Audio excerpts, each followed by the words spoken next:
은혜 받으실 말씀은 로마서 1장 16절에서 17절 말씀입니다. 내가 복음을 부끄러워하지 아니하노니 이 복음은 모든 믿는 자에게 구원을 주시는 하나님의 능력이 됨이라.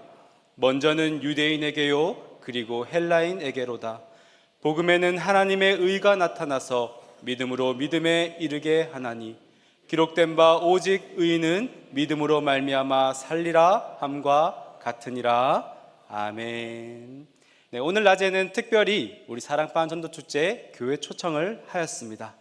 오랫동안 작정하고 기도하였던 우리의 VIP들이 예배당에 오셔서 하나님 말씀도 듣고 또 은혜의 복음을 나누고 또 간증도 듣고 그렇게 식사 교제까지 하는 모습을 보니 역시 교회가 영혼 구원의 사명을 감당할 때에 참으로 빛이 나는구나 라는 생각을 하였습니다.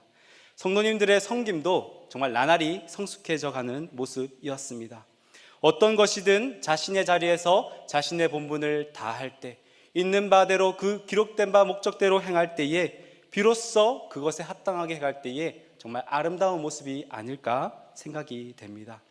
이처럼 교회는 물론 하나님을 예배하는 곳이지만 또한 복음을 전하는 곳이기에 계속해서 이렇게 우리의 VIP들뿐만 아니라 우리 성도님들이 계속해서 모이기를 힘쓰고 또 세상 가운데서 보냄을 받아서 복음을 전하는 일에 또 충성되이 행하는 그러한 교회가 되기를 주님의 이름으로 소망합니다.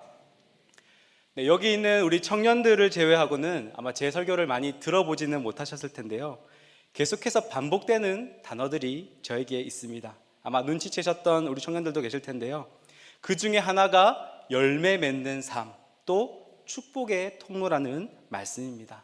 열매 맺는 삶. 오늘 설교의 말씀 제목도 마찬가지입니다. 우리 함께 읽어볼까요? 읽어보겠습니다. 또 하나의 열매를 바라시며. 한 번 더 읽어보겠습니다. 또 하나의 열매를 바라시며. 네, 설교 후 찬양도 무엇을 할지 벌써 예상이 되시죠? 네, 여러분들 생각하시는 그 찬양이 맞습니다. 이처럼 우리 그리스도인은 열매를 맺는 삶을 살아야 합니다. 그렇다고 해서 열매에 집중하는 삶을 살라는 말은 아닙니다. 말씀의 씨앗이 뿌려지고 그 씨앗이 썩어서 싹을 틔우고 또 뿌리와 줄기, 잎을 내고 그렇게 아름다운 꽃과 열매를 맺어 갑니다. 그 자체로도 의미가 있지만 건강하게 자란 식물은 반드시 그것을 흘려보내기 위해서 열매를 맺는다는 것이지요. 그런데 그 열매가 스스로 열매를 맺을까요? 아닙니다.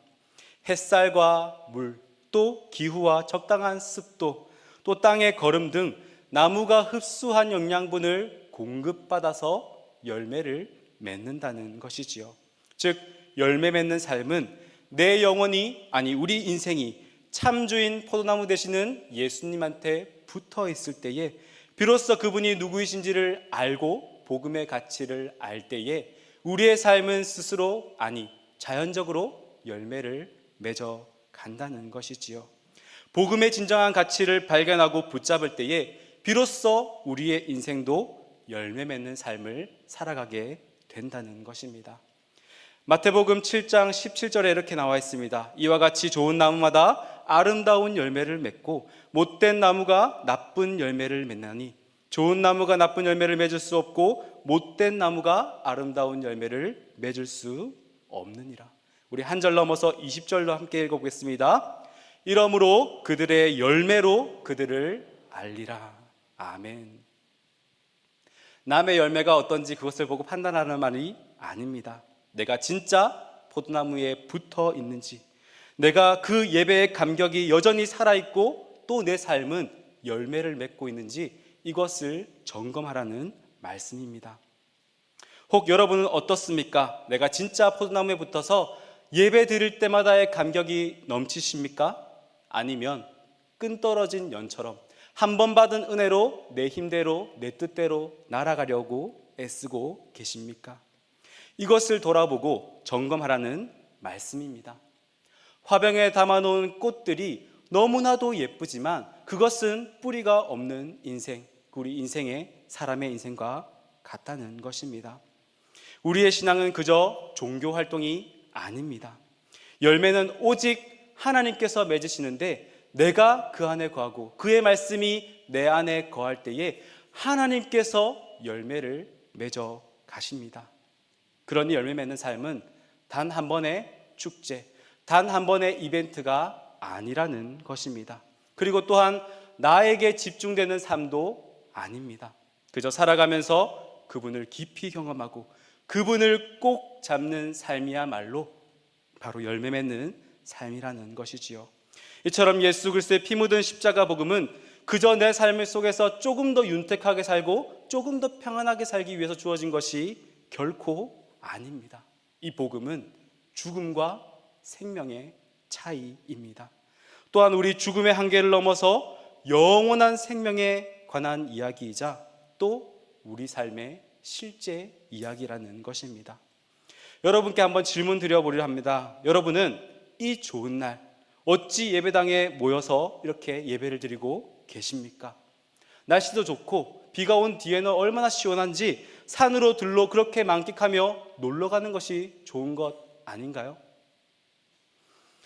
내일 일하려면 피곤할 텐데 집에서 쉬는 것이 맞는 것 아닌가요? 갓난아기를 데리고 나오는 것 그거조차도 힘든데 하루 종일 교회에서 있는 것이 어찌 그렇게 여러분들은 기쁘십니까?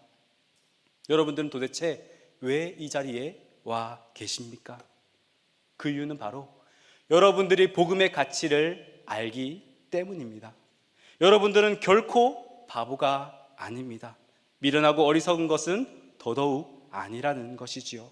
하나님이 살아계시는 것과 실제 하시는 그 예수님이 내 삶에 실제로 경험했기 때문에 여러분들이 이 자리에 나와 있는 것이 아닐까요? 이 복음의 가치를 아시는 분이기 때문입니다. 그렇다면 이 복음의 가치를 안다면 이 예배 자리뿐만 아니라 우리의 삶은 어떠해야 될까요? 복음을 따라 그 복음을 온전히 누리고 전하며 사는 삶이라는 것입니다. 즉, 또 하나의 열매를 맺는 삶이라는 것이지요. 그 맺는 삶은 말씀을 따라 순종하는 삶을 통해 나타나는 것입니다. 그것이야말로 오늘 전도축제를 한 이유가 아닐까요? 우리의 믿음과 신앙생활의 목표는 행복한 삶을 위해서가 아닙니다. 그리고 내 삶의 문제를 해결하기 위함도 아닙니다. 하나님이 주신 꿈과 비전을 위해서 또 하나님께서 우리에게 맡겨주신 그 일들을 기쁨으로 감당하기 위해서 우리에게 허락하신 것이 바로 복음이라는 것입니다. 어찌 보면 우리 신앙생활의 목적은 참되신 하나님이 누구인지를 발견하고 또 그 하나님을 통해서 내 삶이 계속해서 예수 그리스도를 닮아가고 자라가는 것에 있다는 것입니다. 그래서 그와 함께 더불어 예배하는 삶, 순종하는 삶이 이 땅의 삶이어야 한다는 것입니다. 즉, 내게 주어진 그 복음의 진정한 가치를 깨달아서 하나님과의 거룩한 만남으로 하나님의 자녀가 되는 권세를 누리고 그 권세로만 머무는 것이 아니라 세상 가운데 나아가 그 말씀에 순종하는 삶이라는 것이지요. 그 순종함을 통해서 우리가 전도를 하는 것입니다. 그런데 이것을 내가 자격이 있어서 혹 할 수 있고 자격이 있어서 내가 이것을 받았다 생각하시는 분이 계실까요? 혹 얼굴이 저처럼 잘생기셔서 여러분들은 복음을 받으셨습니까? 네, 웃으셨네요. 네, 감사합니다. 이는 어디까지나 하나님의 편에서 하나님의 관점으로 하나님의 주권으로 그 복음을 시작하셨다는 것입니다. 그렇기에 이 복음은 나의 어떠함이나 나의 공로가 아니라 철저히 하나님의 은혜요, 하나님의 선물이라는 것입니다. 가장 큰 대가를 치렀지만 아무 대가 없이 우리에게 그 복음을 허락하신 것입니다. 그 예수 그리스도를 믿음으로 말미암아 말이지요. 그래서 이 복음을 하나님의 은혜라 말합니다. 이 헷세대의 은혜는 그럴 만한 자격이 없음에도 불구하고 아무런 대가가 돌아오지 않음에도 불구하고 강자가 약자에게 베푸는 은혜라 말합니다. 이 복음을 경험한 자는 실로 목숨을 빚진 자와 같습니다. 그렇기에 내 인생 내 뜻대로 살아가는 것이 아니라 이제 살만 하니까 내 마음대로 살아가는 것이 아니라 내 목숨을 핏값으로 주고 사신 그분의 뜻을 따라 살아가는 인생이라는 것입니다. 이 예수님을 만난 이후로 복음을 전하는 사명에 미친 자가 오늘 여기 나와 있습니다. 그는 실제로 복음을 전하다가 미쳤다는 소리를 듣습니다. 그는 바로 사도 바울입니다. 오늘 본문은 2차 또는 3차 전도 여행을 마쳐갈 쯤에 로마에 한 번도 방문하지 못하였지만 로마에 있는 성도들을 향하여서 바울의 사랑의 편지를 쓰고 있는 장면입니다. 편지의 수신자는 회심한 유대인 소수와 다수의 헬라인, 즉 이방인으로 구성되어 있는 로마 교회였습니다. 직접적으로 로마의 복음을 전한 사도는 없었습니다. 하지만 그 로마에 있던 백성들이 예루살렘에 와서 그 베드로가 전하였던 복음을 듣고 돌아가서 교회를 세운 것으로 추정이 됩니다. 그 가운데 이 로마에게 복음을 전하고 있는 것입니다. 이처럼 이 예수 그리스도의 복음을 전할 때에 우리의 모습이 어떠해야 되고 복음을 전하는 자세가 어떠해야 되는지를 오늘 로마서의 말씀을 통해서 살펴보려 합니다. 먼저 첫 번째, 복음을 전하는 자의 자신의 정체성을 바로 알아야 한다는 것입니다. 복음을 전하기에 앞서 자신의 정체성이 어떠해야 되는지를 분명하게 알아야 한다는 것입니다. 자신이 아는 것을 믿는 만큼 그 복음을 당당하게 전할 수 있기 때문입니다. 이처럼 첫 번째 태도는 복음을 경험한 자의 정체성입니다. 우리 1절 말씀을 다시 한번 읽어보도록 하겠습니다. 1절 말씀을 함께 읽어보도록 하겠습니다.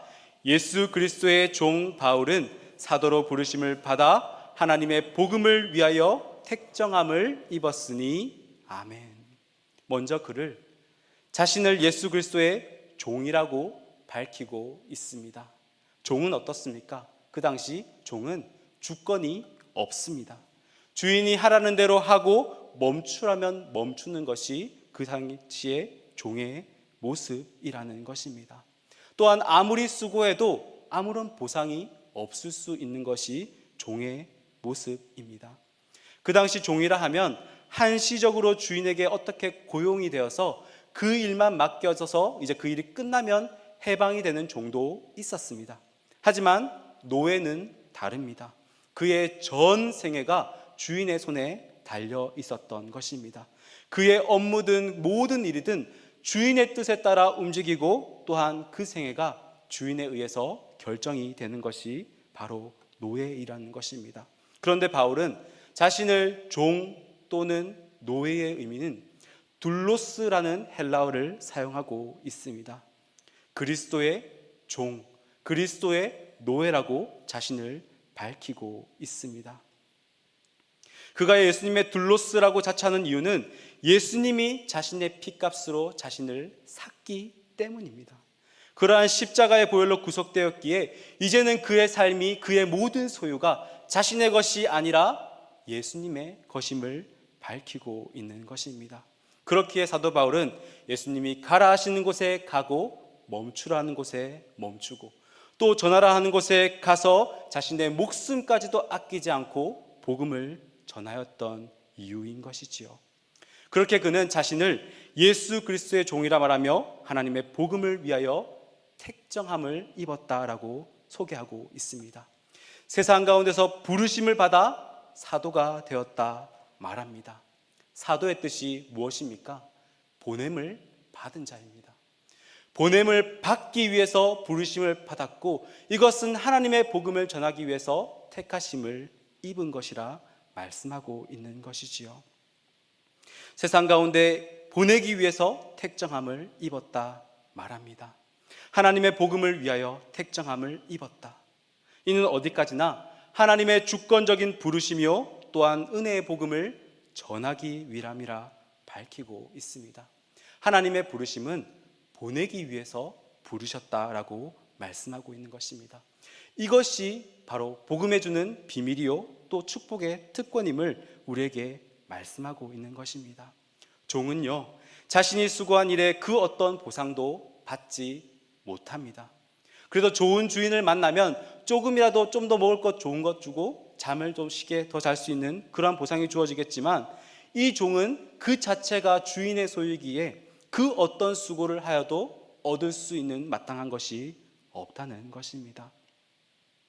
그러나 그리스도의 종에게는 세상과는 비교할 수 없는 상급이 주어집니다. 그것은 무엇이냐면요, 하나님의 자녀가 되는 권세를 우리에게 허락하신다는 것입니다. 오늘 전도축제를 하면서 아시겠지만요, 유례 없이 200명이 넘는 VIP가 교회를 왔습니다. 어떤 사람은 전도를 열심히 해서 많은 사람들이 초청돼서 오기도 했지만, 또 어떤 사람들은 열심히 뿌렸지만 한 사람도, 아니 아무도 모지 못하는 결과를 경험하기도 하였습니다. 우리가 사람인지라 때로는 내가 초청한 사람이 안 오면 낙담하고 실망하고, 그래서 부끄러워서 뒷문으로 빠져나갈 때도 있다는 것입니다. 그럼 그들에게 묻고 싶습니다. 그럼 반대로 내가 초대해서 많은 사람들을 모셔왔다면 내 목에 혹 힘을 주고 다닐 분이 계신가요? 아마 없을 것입니다. 많은 사람이 왔다고 해서 내 목에 힘이 들어가고 적은 사람이 들어왔다고 해서 부끄러워하는 것이 아니라, 이 모든 것이 하나님의 주권 안에 있고 나는 그저 그분의 종으로서 하나님이 명령하신 것을 행하면 된다는 것입니다. 많은 사람이 오지 않아도, 아니 아무도 오지 않아도 괜찮습니다. 하지만 그 영광을 내게 돌리는 것이 아니라 하나님께 돌리며 우린 그저 그 말씀에 순종하기만 하면 되는 것입니다. 많은 사람이 왔다고 하여 자랑할 것이 없고, 그저 이름도 없이 빚도 없이 큰 수고를 하여도 하나님께 영광을 돌리며 우리는 그저 무익한 종이라 고백하면 된다는 것입니다. 그것이 종의 모습이라는 것입니다. 그렇지 않으면 어느새 종이 아니라 내가 아들인 것 마냥, 내가 주인인 것 마냥 내 위치를 잡으려 한다는 것입니다. 내가 주목받으려 한다는 것이지요. 혹 나의 VIP가 오지 못했더라도 기쁨으로 동참하시기를 바랍니다. 전도축제는 아직 끝나지 않았습니다. 그저 은혜로 부르심을 받았다면 또한 나뿐만 아니라 여러분 또한 보냄을 받아서 하나님이 가라 하시는 곳에 가면 그것으로 된다는 것입니다. 그 말씀에 계속해서 순종하는 저와 여러분이 되기를 주님의 이름으로 축복합니다. 두 번째, 복음을 전하는 자의 자세는 무엇이어야 될까요? 두 번째는 무엇이냐면요, 복음이 무엇인지를 정확하게 알아야 한다는 것입니다. 이 안다라는 단어의 히브리어는요, 두 가지 동사를 사용하고 있습니다. 하나의 동사는 무엇이냐면요, 저기 저 멀리 있는 사실을 지식적으로 아는 안다라는 단어가 있습니다. 두 번째 안다는 단어는 뭐냐면요, 야다라는 단어입니다. 그 야다라는 단어는 뭐냐면요, 내가 직접 보고 듣고 경험한 것을 말씀하고 있는 것입니다. 우리는 저기 저 멀리 있는 대통령을 안다라고 표현합니다. 하지만 그 대통령은 나를 알지 못합니다. 하지만 하나님은 우리의 이름을 아시고 우리는 하나님이 나의 아버지 되심을 우리는 알 수 있습니다. 내 마음과 내 이름을 아시는 그 예수님이 다른 누구의 죄도 아닌 나의 죄를 대신해서 죽으셨기 때문입니다. 이 복음이 무엇입니까? 바로 예수 그리스도를 가리킵니다. 우리 2절부터 4절까지 이 복음이 가리키고 있는 예수 그리스도가 누구인지를 한번 함께 읽어보도록 하겠습니다. 이 복음은 하나님이 선지자들을 통하여 그의 아들에 관하여 성경에 미리 약속하신 것이라.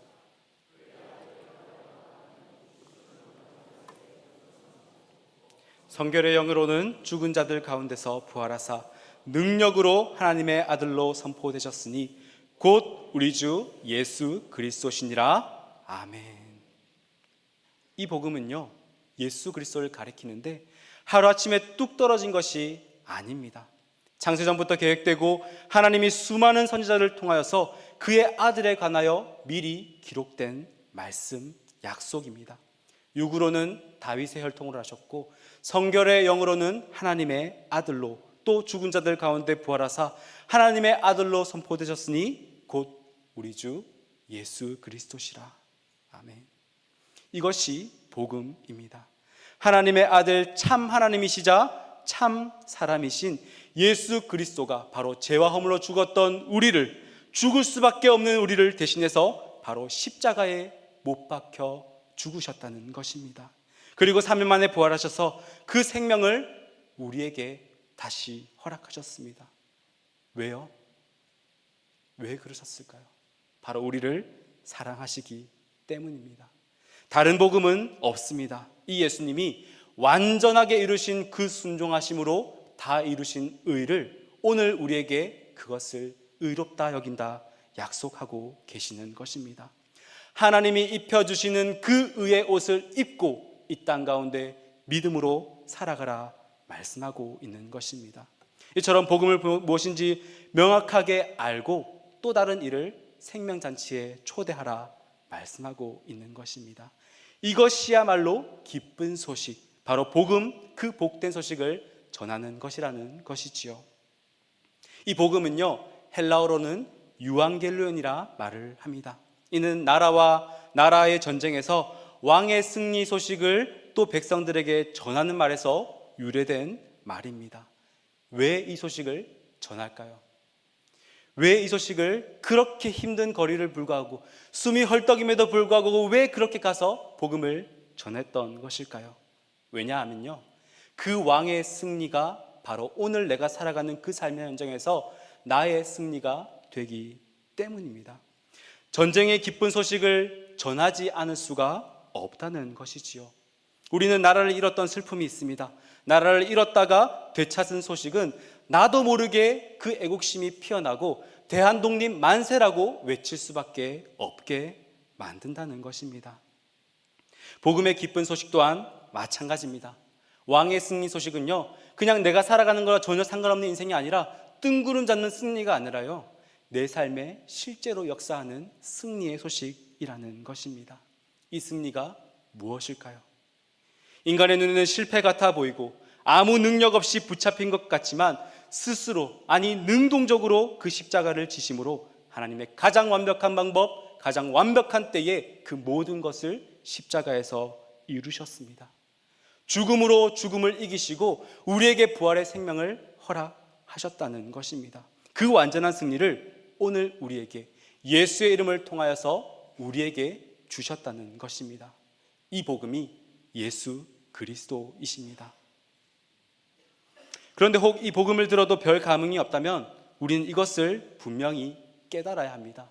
이 기쁜 소식 이전에 우리가 어떠한 상태에 놓여져 있었는지를 분명하게 깨달아야 한다는 것입니다. 좋은 소식이 좋은 소식일 수 있는 이유는 무엇이냐면요, 내가 겪고 있는 상황이 얼마나 최악인 줄을 알면 그 소식이 얼마나 기쁜 줄 알 수 있다는 것입니다. 우리는 전쟁을 경험해 보지도 않고 우리는 포로된 적도 없습니다. 하지만 우리 영혼은 죄로 인해서 이미 죄와 포로의 역할을 감당하고 있었던 것입니다. 즉 나로서는 절대 갚을 수 없는 1만 달란트를 빚진 자, 사방의 적들로 둘러싸여서 내 목숨이 위태로운 상황임을 우리는 말씀을 통해 깨달아야 한다는 것입니다. 우리에게 놓여져 있는 그 최악의 상황, 나의 목숨, 아니 나의 사랑하는 가족조차 지키지 못하는 그 상황에서 내가 의지할 것 하나 없는 풍전등화의 모습이 바로 나의 모습과 같다는 것을 깨달아야 합니다. 내가 누리는 것이 당연하다고 여기겠지만 내가 누리는 것은 하나도 당연한 것이 없습니다. 역설적이게도 우리는 소중한 것을 잃을 때 그것이 비로소 얼마나 소중한지를 깨닫게 된다는 것입니다. 우리는 은혜의 시대를 살아가고 있습니다. 그렇기에 내가 잃어버리지 않으면 그것이 얼마나 소중한지를 우리는 깨닫지 못할 때가 많이 있다는 것이지요. 우리 사랑하는 가족들, 그리고 사랑, 그리고 건강, 그리고 내게 주어진 공동체, 사랑방, 또 귀한 우리 사랑 목자들, 이것을 잃어버릴 때야 비로소 이분들이 얼마나 수고하고 얼마나 눈물로 헌신했는지를 그제서야 우리는 깨닫게 된다는 것이지요. 이처럼 우리는 아담의 범죄 이후 본질상 진노의 자녀로 죽을 수밖에 없는 죄인임을 우리는 밝히 깨달아야 합니다. 그래서 이 죄를 사하기 위해서는 반드시 대가를 치러야만 합니다. 누가 이 싹을 치를 수가 있을까요? 법적으로는 그렇습니다. 죄를 지으면요, 그에 상응하는 돈이나 물질로 배상을 해야 합니다.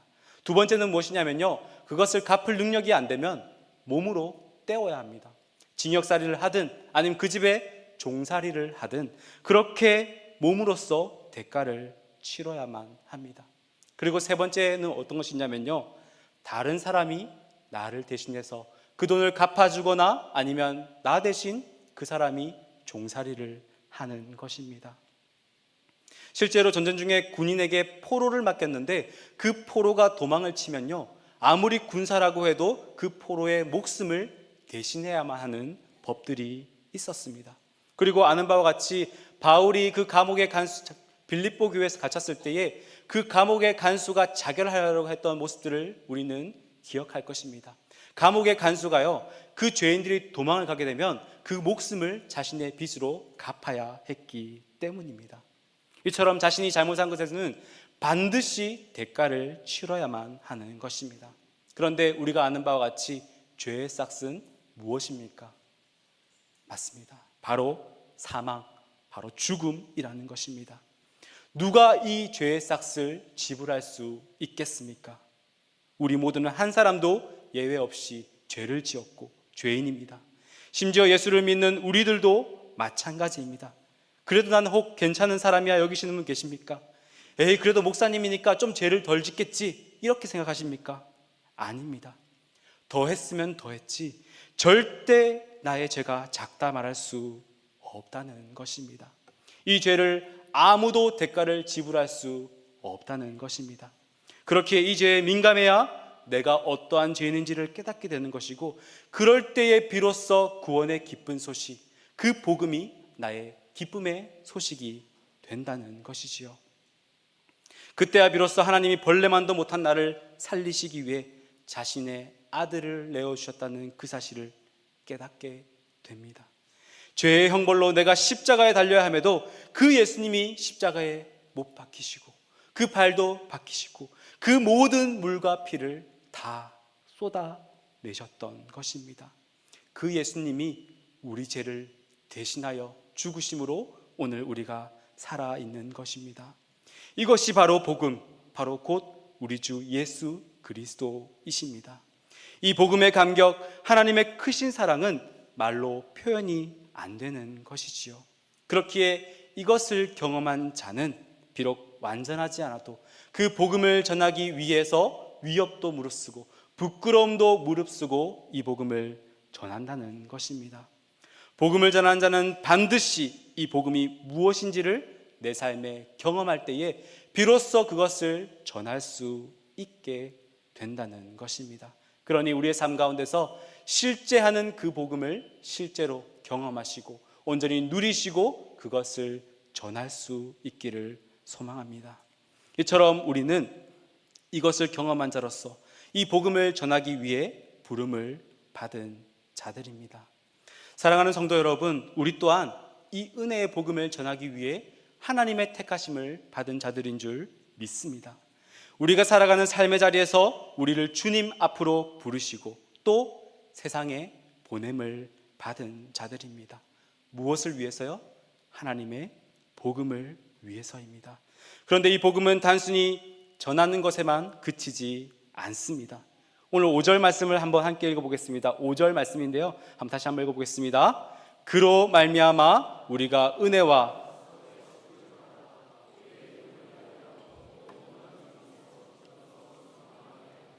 아멘. 이 복음은 일회성이 아닙니다. 믿어 순종에 이르게 한다는 것입니다.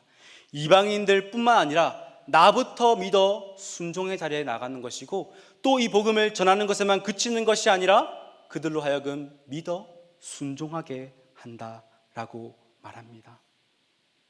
이방인들이 믿어 순종하게 하려면 무엇부터 해야 된다고요? 나부터 믿어 순종해야 한다는 것입니다.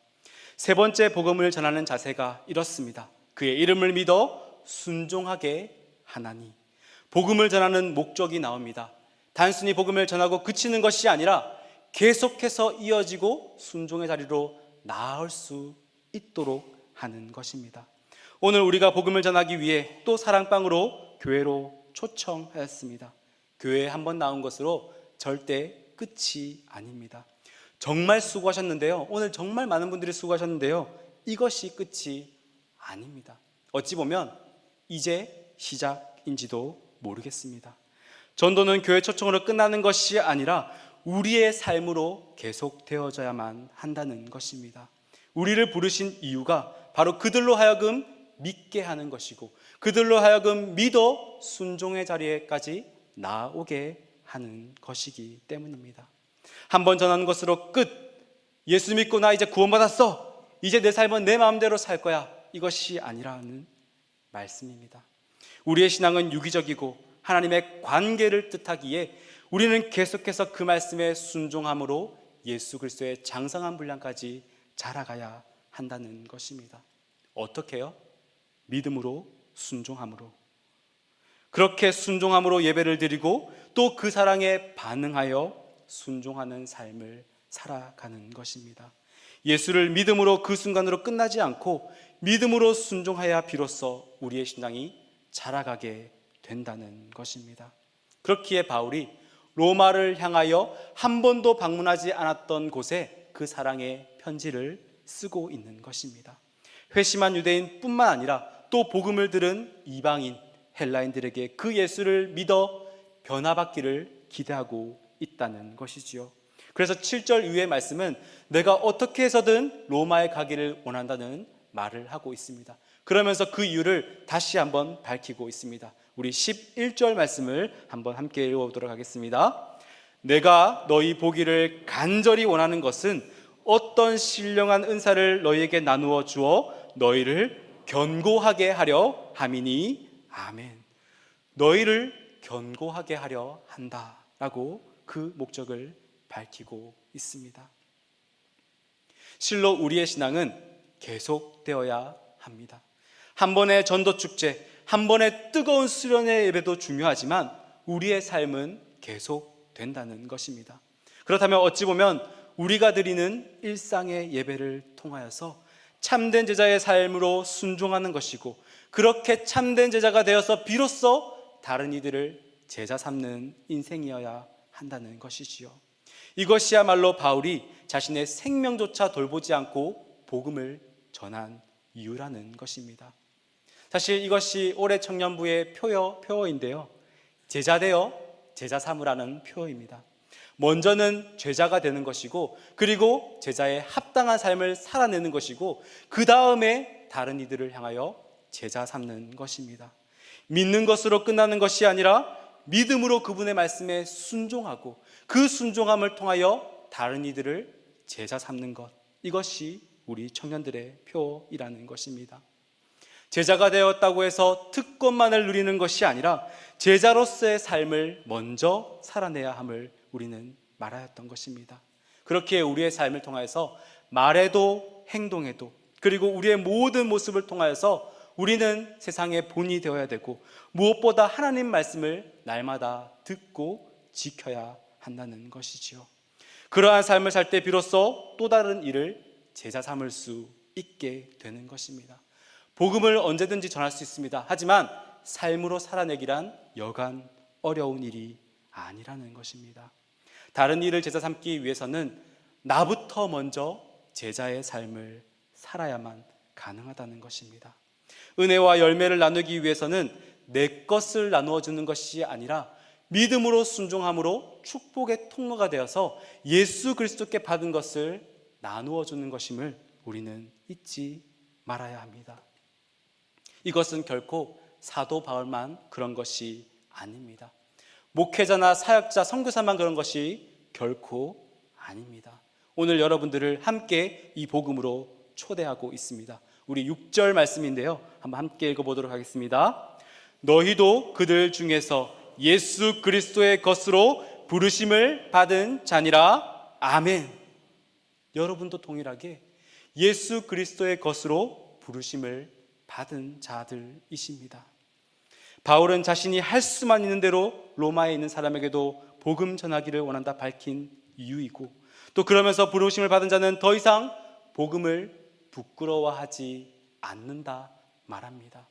자신의 정체성을 바로 알고 또 복음의 진정한 가치를 내가 직접 경험하고 그리고 믿어 순종함으로 복음을 전하는 삶, 그 삶을 통하여서 이 복음을 당당하게 전할 수 있게 되는 것입니다. 그래서 우리가 오늘 읽었던 본문의 말씀 16절 말씀으로 이어집니다. 우리 함께 한 목소리로 읽겠습니다. 내가 복음을 부끄러워하지 아니하노니 이 복음은 모든 믿는 자에게 구원을 주시는 하나님의 능력이 됨이라. 먼저는 유대인에게요 그리고 헬라인에게로다. 아멘. 이 복음은요 모든 믿는 자에게 구원을 주시는 하나님의 능력이라 말합니다. 여기서 능력은 또 헬라어를 써서 죄송합니다. 디나미스라는 헬라어를 사용합니다.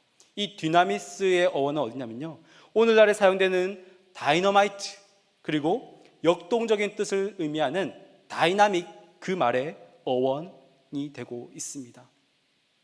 이 다이너마이트와 다이나믹의 그 원어인 디나미스라는 단어를 사용하고 있는 것입니다. 그렇기에 이 복음은요 폭발적인 능력이 있다 말합니다. 그리고 다이나믹하게 움직여서 그 모든 곳에 구석구석하게 다 전해진다는 것입니다. 이처럼 이 복음은 모든 믿는 자에게 구원을 주시는 하나님의 능력이라 말씀합니다. 이처럼 능력에도 힘이 있는데요 더 전지전능하신 하나님의 능력이라 말씀합니다. 전지전능한 하나님이 약속하신 내용이라는 것이지요. 하나님께서 약속하신 것은 반드시 이루어집니다. 하나님의 능력이라 말씀하셨기에 이 복음은 반드시 능력 있게 전하여지게 된다는 것입니다. 하나님은 신실하신 분이기에 그분이 약속하신 것은 그 어떤 상황에도 우리가 보기엔 절대 이루어질 수 없는 상황에서도 하나님은 이루어 가십니다. 복음은 실로 영적인 다이너마이트와 같습니다. 오늘 경험하지 않았습니까? 절대 오지 않을 것 같은 사람들이 우리 초대에 응하고 200명까지야 오겠어 하면서 선물을 딱 200개만 준비했는데 그것을 넘어서는 것, 우리의 관점을 깨뜨리고 절대 변하지 않을 것 같은 그 어떤 사람보다 바로 나를 바꾸어 놓으셨다는 것입니다. 절대 변하지 않을 것 같은 나를 송두리째 뽑아서 나를 바꾸어 놓은 것이 바로 복음의 능력이라 말씀합니다. 혹 내가 살아감에 복음을 부끄러워한 적이 있으십니까? 저는 있습니다. 복음을 겉으로만 알고 그냥 내 마음의 평안만을 누릴 때는 이 복음을 전하는 데 있어서 주저주저 하였습니다. 하지만 나의 복음은, 내가 경험한 복음은 내 삶을 송두리째 바꾸어 놓았고 내 인생 전체를 흔들어 놓았습니다. 너 날 부끄러워? 하나님이 그렇게 물으시는 것입니다. 네, 부끄럽습니다. 이렇게 말을 하였습니다. 참으로 어리석게도 그렇게 고백을 하였습니다. 진짜였거든요. 내 마음이 그랬습니다. 복음을 나가서 전하는데 노방전도 하는데 쭈뼛쭈뼛 전하는 것이 저의 모습이었습니다. 하지만 내가 누구인지를 알고 또 복음의 진정한 가치를 알고 이것이 죽음과 생명의 경계임을 알게 되자 내가 부끄러워하지 아니하고 당당하게 복음을 전할 수 있게 된 것입니다. 이 구원의 능력이 되는 복음을 모든 믿는 자에게 허락하신다, 우리에게 약속하십니다. 먼저는 유대인에게요 그리고 헬라인에게라고 말씀합니다. 이는 어디까지나 차별이나 순서를 의미하는 것이 아닙니다. 먼저 유대인을 택하여서 그 유대인을 통하여서 인간의 역사 속에서 예수님의 사랑을 다 드러내신 것을 우리에게 보여주신 것이고, 그가 들었던 복음이 이제는 헬라인과 이방인에게 전해져야 함을 우리에게 말씀하고 있는 것입니다. 오늘 먼저 택한 자들로 또 다른 일을 나의 백성 삼겠다라고 말씀하고 있는 것이지요. 그렇기에 유대인이 낫다, 헬라인이 못하다 이것을 의미하는 것이 아니라 복음을 먼저 들은 자는 다시 다른 이에게 또 다른 열매를 맺기 위해서 그 복음을 전해야 함을 말씀하고 있는 것입니다. 오늘 저와 여러분도 마찬가지입니다. 택한 백성으로 우리에게 하나님의 한없는 사랑을 부어 주셨습니다. 여러분들은 그것을 혹 전하는 자가 되시겠습니까? 아니면 그것을 나의 것으로만 삼겠습니까? 예수 그리스도를 그저 믿기만 하겠습니까? 아니면 믿어 순종의 자리로 나아가시겠습니까? 바울 또한 먼저 유대인들에게 복음을 전하였고 이후에는 이방인에게 그 사도로 부르심을 받았다 말합니다. 오늘 저와 여러분도 저 세상을 향하여 보냄을 받기 위해 오늘 택함을 받고 부르심을 받은 자인 줄 믿습니다. 이 복음을 기쁨으로 전할 때에 이 복음을 통하여 참된 빛이 세상 가운데 비추어지게 된다는 것입니다. 이 복음에는 하나님의 의가 나타나기 때문입니다. 우리 17절 말씀인데요, 우리 다시 한번 마지막으로 함께 읽어보도록 하겠습니다. 복음에는 하나님의 의가 나타나서 믿음으로 믿음에 이르게 하나니 기록된 바 오직 의는 믿음으로 말미암아 살리람과 같으니라. 아멘. 이 말씀은요, 루터가 종교개혁을 일으키기 전에 이 말씀에 감명을 받아서 종교개혁을 일으키게 되었습니다. 물론 루터가 아니라 그 루터를 움직이게 하신 하나님이셨겠지요. 하지만 이 말씀을 통하여서 복음의 비밀을 발견하였던 것입니다. 복음은 그 어떤 공로와 성과가 아닌 철저한 하나님의 의, 하나님의 은혜에 의해 복음이 전해졌음을 의미하고 있는 것입니다. 복음에는 하나님의 의, 하나님의 의가 되신 예수 그리스도가 나타나셔서 믿음으로 믿음에 이르게 한다라고 말씀하고 있는 것입니다. 내가 의로워서가 아니라요, 하나님의 의가 우리 속에 거하는 것이고 하나님의 의가 우리 속에 거할 때에 비로소 그 하나님이 우리를 의롭다 여기는 것입니다. 무엇으로요? 바로 예수 그리스도를 믿음으로 말미암아입니다. 이 의는 우리에게서부터 출발한 것이 아니라 하나님께로부터 출발되었고 하나님의 신실하심으로 나타나게 된다는 것입니다. 이는 단번에 이루어졌으나 우리의 믿음은 계속해서 자라가야 함을 말씀하고 있습니다. 우리의 삶의 전체를 통하여서 진행되는 연속적인 과정임을 우리에게 설명하고 있습니다. 믿음으로 믿음에 이르게 하나니 그 의는 시작도 믿음이요 그 끝도 믿음이라 말씀합니다. 처음부터 끝까지 믿음으로 출발하였고 믿음으로 말미암고 믿음으로 마무리 짓는다는 것입니다. 이는 믿음으로 시작했다는 것은 계속해서 나의 그 어떠함이 아니라 하나님의 주권에 붙들린 바대로 예수 그리스도를 믿음으로 우리가 이 땅을 살아간다는 것입니다. 이 믿음은 결코 내가 주체적으로 행하는 것이 아닙니다. 철저히 하나님의 관계에 있어서 하나님의 주권에 의해서 이루어진다는 사실을 우리는 잊지 말아야 합니다. 하나님 편에서 먼저 손을 내밀었고 하나님 편에서 우리를 이끌어 가시고 하나님 편에서 우리를 그 목적지까지 데려다 놓으실 것입니다. 이 믿음의 대상은 하나님이자 그 주체는 오직 하나님 되십니다. 그래서 새가족 간증을 하시는 분들을 많이 보셨을 텐데요, 믿기 얼마 안 되신 분들은 전부 이렇게 고백을 합니다. 내가 이 교회 와서 너무 좋은 것 같아요. 내가 이 교회 와서 예수님을 믿어서 너무 행복합니다. 그렇게 고백을 합니다. 그런데 10년, 20년이 지나고 나면 어떻게 고백하시냐면요, 내가 아니라 하나님이 내 삶을 인도하셨습니다. 하나님께서 그것 가운데 나에게 믿음을 허락하셨고 진짜 벌어지도 않도 못한 이 죄인에게 그 믿음을 주셨고 내게 그 사랑을 허락하셨습니다. 내가 한 것은 아무것도 없습니다. 이렇게 고백을 한다는 것이지요. 우리 인생도 마찬가지입니다. 우리 인생은 어디쯤 와 계십니까? 하지만 그 어디쯤 와 있든 그 시작도 중간도 끝도 다 하나님이 행하신다 약속하십니다. 노력하지 말라는 말이 아닙니다. 다만 아무리 좋은 것이라도 내 힘과 내 뜻대로 하는 것이 아니라 먼저 하나님께 묻고 하나님 말씀을 따라 행해야 한다는 것입니다.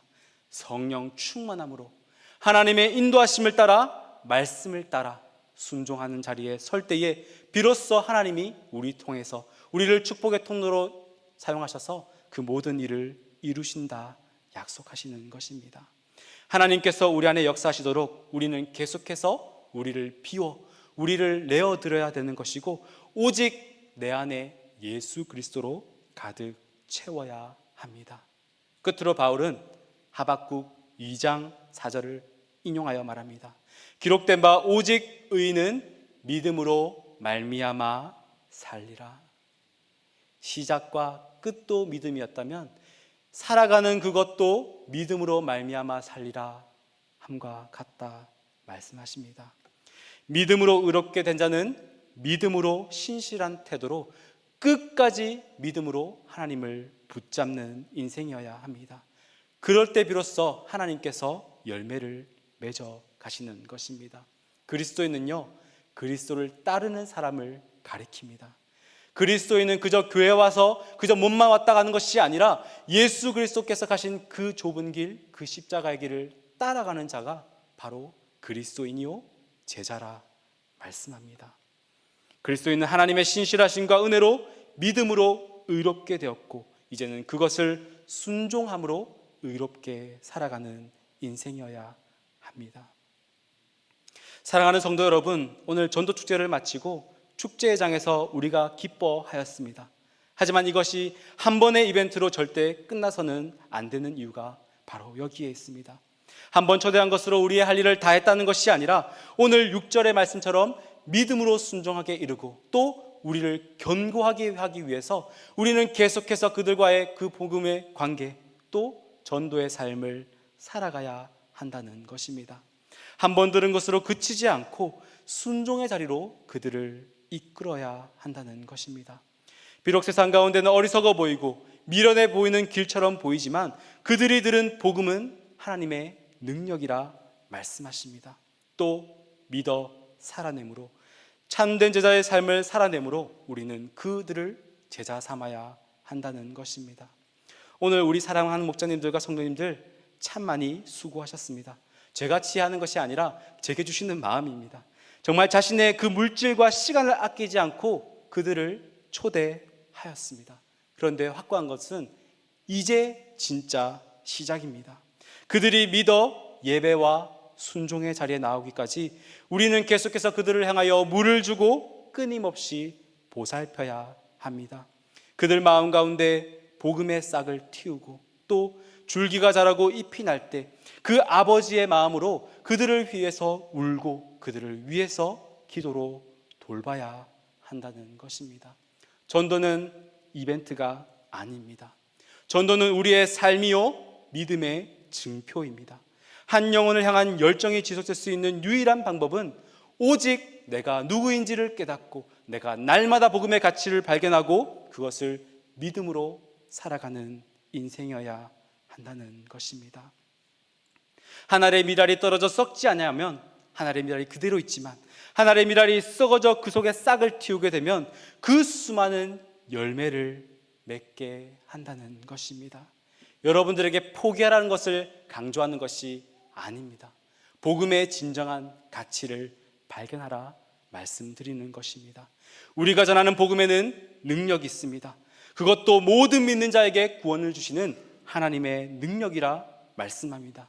그 안에는 모든 보화가 숨겨져 있습니다. 그리고 또한 진리와 그 속에 영원한 생명이 그 속에 들어 있습니다. 무엇보다도 죄인을 구원할 하나님의 능력, 하나님의 의, 바로 예수 그리스도가 그 안에 계십니다.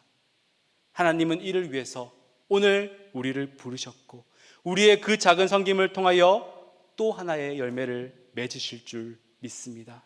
말씀을 맺기 원합니다. 우리는 우리의 정체성을 바로 깨달아야 합니다.